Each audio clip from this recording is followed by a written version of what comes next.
economics subject, that is chapter number 3, money and inflation. This is part 2 video. Take out page number 31 of your textbook. We are going to learn the meaning of money and functions of money. According to Marshall, money is that medium which is used as a means of exchange without any doubt or investigation, regardless of time or place. So according to Marshall, what he says that universally accepted thing, that is medium, is money. Okay. Any place, any time, money is always accepted as a means of exchange. Clear? While Robertson defines money as what is accepted universally in exchange of goods or services. So these two economists gave their definition. Thus, that which performs the functions of money is called money. In order to understand money, it is necessary to understand the functions of money. Now, the functions of money are as follows. Now, the first one is money as a medium of exchange. The most important function of money is to act as a medium of exchange and trade. It removes the limitation of the lack of double coincidence of wants and makes exchanges easier. So one of the function is to act as a medium of exchange. So money acts as a medium of exchange and trade and removes the limitation, that is the double coincidence of wants, and make it more easier. The farmer can get money in exchange of wheat, and then from that money he can buy clothes, rice, ghee, etc. An individual can spend money to satisfy his present demands of goods and services, and also save the money for future to satisfy his future needs for goods and services. Basically, money is used as a medium to satisfy the needs of an individual by buying goods or services. So, the limitation that existed in the barter system can be removed because of money, as it is universally accepted. So if a farmer is in need of rice or ghee, whatever he wants, whatever he demands, he can buy it with the help of this money. Clear with this? Now, the second function is money as a store of value. Another function of money is a store of value. That is, we can store this value in the form of money. Okay, if a person produced goods and services in exchange of other goods and services, but saving wealth for future needs of goods and services was difficult before the use of money as a means of exchange. So in the barter system, it was very difficult to store the value in the form of any goods or any services. Clear? So it may or may not be possible in future to have a cow or whatever you have. Okay, if you are producing wheat, so it is not possible for you to store the wheat for a longer period. So the mode of exchange becomes difficult for you. So in that case, your demands cannot be met. So in that case, money plays a very important role. Now look. Animals were mortal and a long-term saving of values was not possible using them. This made money the most successful means of storage of value in terms of time. It is easy to have money as storage of value. It became possible to get money in exchange of crops and save the money for future needs to buy goods or services. So as I said earlier, it is written the same in the text. Another advantage of using money was that it could be used as a standard of deferred payment. This characteristic of money became an important basis for the entire systems of credit, hire purchase, and installment payments. So, it is saying the other advantage of money is the use of standard of deferred payment. So, it becomes an important basis for the entire systems of credit. If you are not able to pay right now, there is the choice of credit payment. Okay, you can pay it after 2 or 3 months in the form of the currency notes or higher purchases or the installments, whatever it could be. But if it is, do you think this thing is possible in barter system? No, in barter system, no one can do the higher purchase nor the credit or credit payment or the installment payments. So this is one of the advantage of the money. Now the third function is money as a measure of value. Money plays an important role as a measure of value. In barter exchange system, it was difficult to remember the exchange rates and values of each of the goods or services. For 20 kilograms of wheat equals to how much kilogram of rice. So the value was not able to found out correctly. So equals to how much meter of clothes, equals to how much kilograms of ghee. While on the other hand, money makes this easier, allowing the values of different goods or services to be compared and assessed against each other. So assessing becomes easier with the help of this money. Money implies the price system, allowing the measure of price of each goods or services which can be compared to each other. It also allows faster decision making and exchanges. So now in the present situation, it is possible to value a commodity, a good or a service. Earlier, if it was in the case of barter system, it was very difficult for us to measure or compare. Okay, so that limitation is now removed when money is made. Okay, so this is one of the function of money. Now let's study the types of money.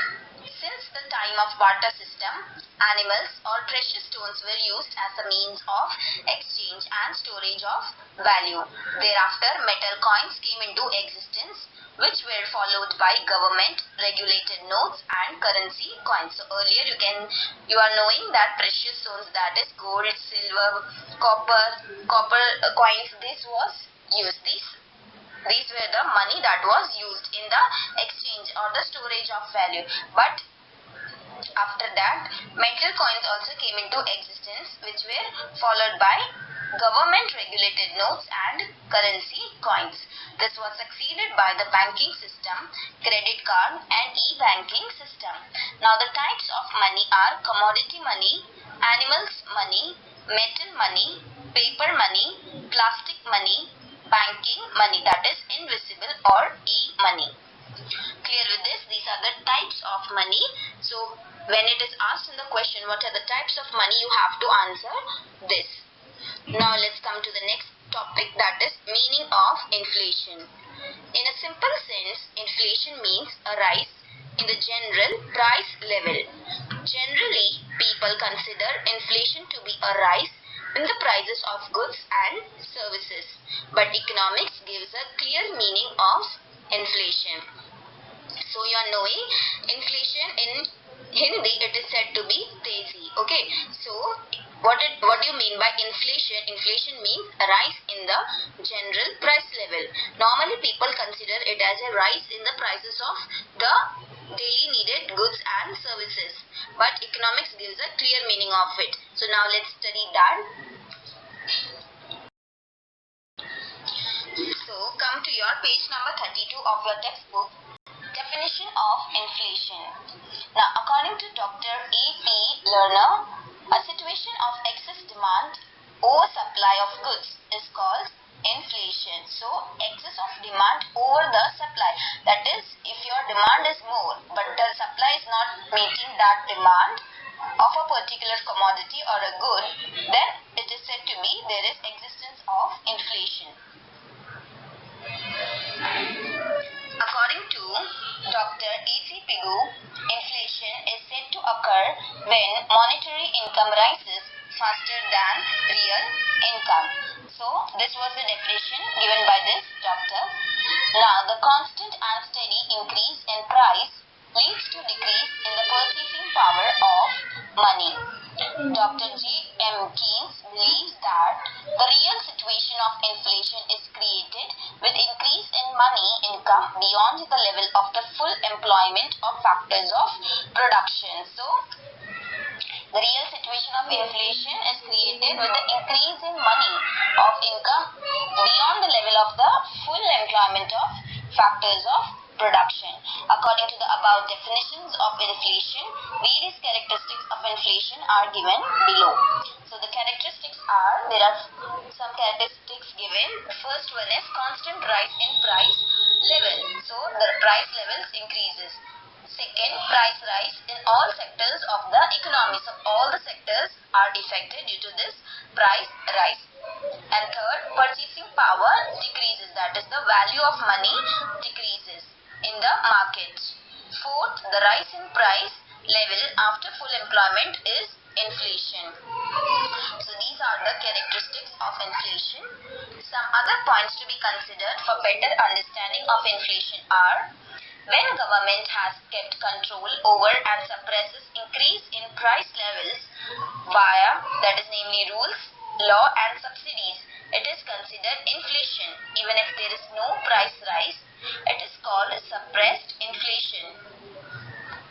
Say for an example, if the prices of the petroleum oil, that is the refinery oils, increased by the government, so in that case it is called suppressed inflation. Second, if in an economy for a shorter period of time, if there is an increase in the price of limited goods or services, then it is not inflation. Say for an example, if for a short period of time in the season of monsoon, the prices of the onions may get high. So in that case, it is not an inflation because it is for shorter period of time in an economy. Third, when some factors of production are unemployed, a rise in prices boosts economic activity and gives more employment to factors, and thus production rises and prices fall. So if there is unemployment in factors of production leads an economy, the increasing price of goods or services will allow employment to increase, production to decrease the price of goods and services. Therefore, the increase in price levels in all sectors of an economy, even after full employment, is considered inflation, and it proves to be harmful for the economy. So, these are the characteristics and some points that is to be remembered. Now, the next topic is causes of inflation.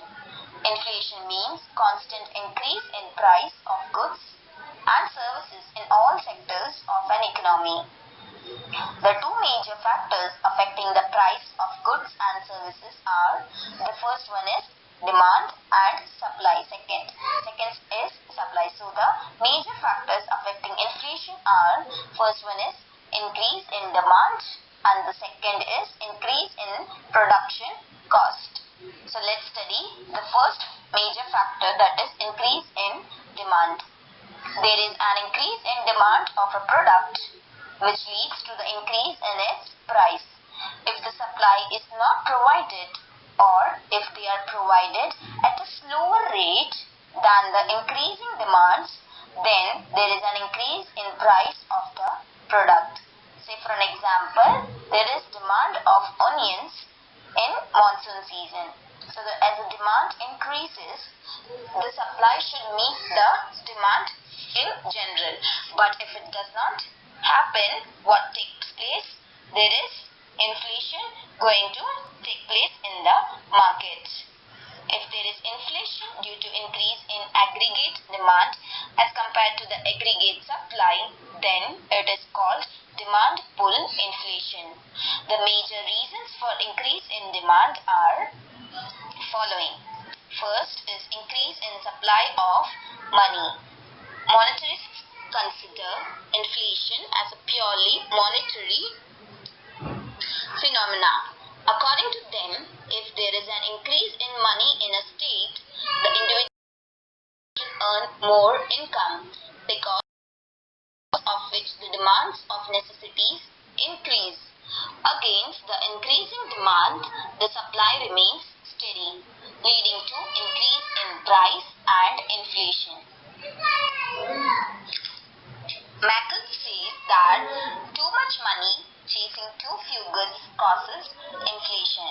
So, what it is saying that if the people of a particular nation is having more money, so they are capable enough to pay more. So they demand more and are capable of paying more. But in that case, if their demands are not met according to the supply, that is, if demand is 100, supply should also be 100. Okay. So if it is less than 100, very less or no, or average of it, then the people are having the tendency to pay more. So in that case also there is a chance of the inflation to be existent. So that is why it is said too much money chasing too few goods causes inflation. Now the second is increase in public, that is government expenditure. The government of developing countries like India is involved in economic development of the country. Government incurs expenditure after installing infrastructures, provision of basic utilities, or providing employment, which increases the supply of money in the economy. This increases the incomes and demands of the people, which lead to a rise in the general price level. Thus, if the government circulates money in excess of the production of goods and services in the economy by increasing public expenditure, then the rise of the general price level gains momentum. So, say for an example, from this we can understand it clearly by taking an example, that is, if the government decides to build bridges, then by building a bridge by the government is incurring a expenditure. Okay, so by incurring that expenditure, many people get the employment. That is, the contractor gets the employment, the workers, that is the daily wage workers, laborers may get the employment. Then many other engineering people gets the employment. So in that case, because of the expenditure incurred by government, many other people are earning from it. So there is a circulation of money in the economy. Clear with this? Now the third is overpopulation. In India, there is 2% annual increase in population, leading to an increase in demands of individuals. The increasing population causes increase in the demands of basic requirements, and when the supply is insufficient, the price level increases. When the population is constant, but their purchasing power increases due to rise of their income, there is an increase in price levels. Thus, supply of money leads to increase in demands, followed by increase in price levels of goods or services. So due to this overpopulation, there are more of people, but to that the supply is not met. Okay, so the demands increases. More of people means more of demands. So more of demands means more of supply should be there normally. But if that doesn't take place, then there is a chance of the inflation taking place in the economy. Now, the second major factor is increase in cost of production. The other major factor affecting the price is the supply of goods and services. Supply-oriented economists believe that when there is an increase in production cost, there is an increase in its price. So, if your production cost is increased, then the price of that commodity in producing is also increased. Okay, so producing a commodity, the cost is increased, then the value of that product, that the final product is also increased. If there is an increase in cost of raw materials, machines, electricity, water rates, workers' wages or transportation, there is an increase in price of goods or services. The inflation caused due to increase in production cost is called cost push inflation or supply shock inflation. So these are the two. Production, the inflation caused due to increase in production cost is called, that is the two names given to you. Now the other reasons are, the major reasons for inflation are increase in demand, and second is increase in the production cost. But practically there are also other factors which can affect the inflation. Even though the minor factors are for a short term, they cause a spike in price levels. Example, in industry based on foreign import, if there is an increase in import expenses or if there is a shortage during contingencies, it can lead to price rise. Basically, there is an increase in demand and production cost that leads to inflation. But the other minor factors are as follows. So the first other factor is taxation policy. So if your taxes increases, your prices, that is the value of that commodity, also increases, thereby increasing the inflation in the economy. Read the line, the taxation policy of the government causes inflation. The high increase in tax rates increases the production cost of the product, which leads to rise in inflation. Clear with this? Second, increase in price of import.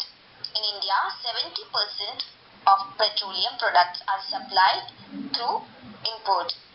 If there is an increase in price of crude oil in international markets, then there will be an increase in rates of petrol and diesel, which can also increase the price of other products. So petroleum is something which is used on daily basis and used by majority of the public. Okay, so mainly this petroleum is imported in our country.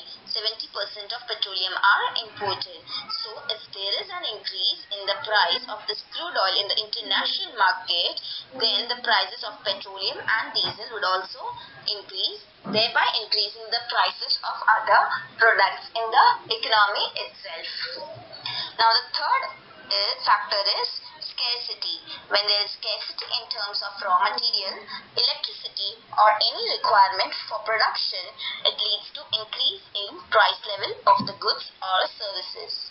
If scarcity prevails for a long period during production or is extensive in nature, it can cause inflation. So any scarcity that is taking place for any commodity or any factors of production, then there is chance of the inflation to be existed in the market. Clear with this? So hereby we complete our third chapter, that is money and inflation. I would request each and every student to read the text once again and thorough your concepts. Till then, stay safe and stay tuned with me with the next session. Thank you.